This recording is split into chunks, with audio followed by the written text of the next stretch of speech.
Welcome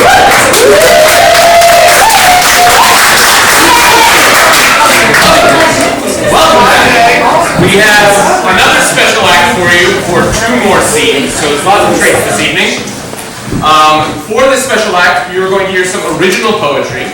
At least one of these poems was written in the last 24 hours based on the theme. So that was kind of a lovely thing for her to do. And so we're going to have up here Cassandra Bills Yarnall.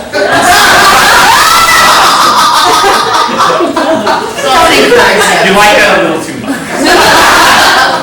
So I would love to ask Cassandra to come up to the stage to give us some of her original poetry. Please welcome her up.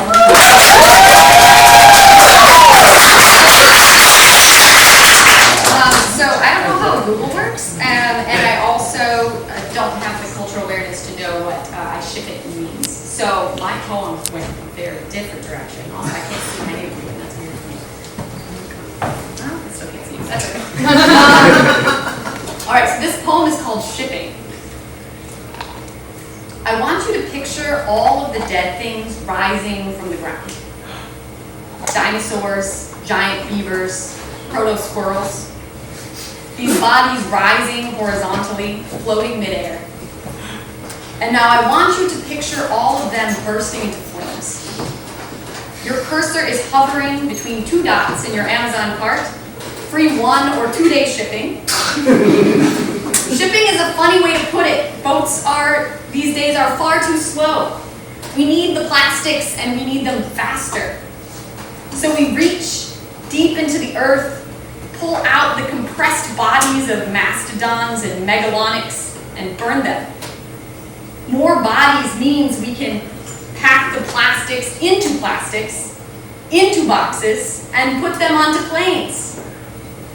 High bypass turbofans require many, many petrified pterodactyls.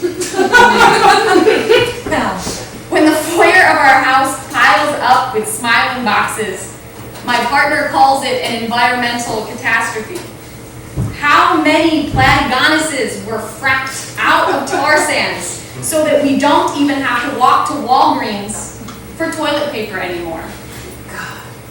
They say the dinosaurs died in a ball of fire, and I can't get past the irony of resurrecting them, infusing our air with the carbon from their bodies so that we can find our end the same way.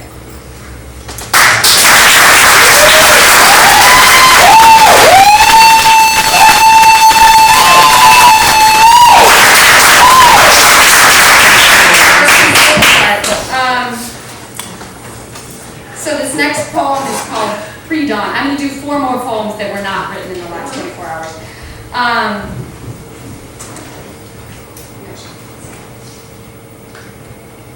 One of my earliest memories is me alone in the largeness of a snow-covered space.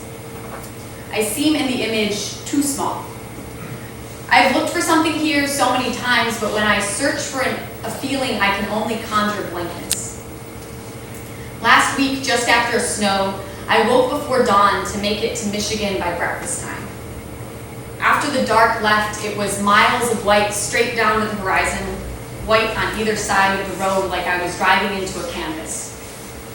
I was expecting a show of color, waiting for it. It was well after 9 when I admitted to myself that there wouldn't be anything. The sun was already up and I should have known. There's nothing to find in January but blank space, nothing to see but myself.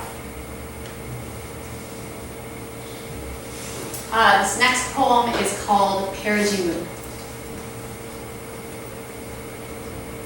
It was mid-November when I could only walk east, following the moon to its source. I wanted to find it at the water's edge, but it always lifted too high above my gaze. I found myself on my back, over and over again, seeking truth from a rock. I thought there could be something new. I thought, what beauty you emit, old friend, and then, that emit is an odd word to use. None of the moon's light is its own. And then the last poem I'm going to do is called Dust. She told me that everything around us is covered in death. Shed skin settles on every surface. I swept the floor of my bedroom, observed the pile of gray, and wondered what version of me was there. I thought of dust trapped in every corner, a part of each inhabitant. How many have there been in this house? Behind the radiators, these cast-off cells are almost knit, an amorphous fabric that cares nothing of time or death. I wanted to awaken them, for their spirit bodies to make circles in the sunlight. I wanted to ask their names. She told me that nothing can be the same as it was, that we have slowly replaced all of ourselves.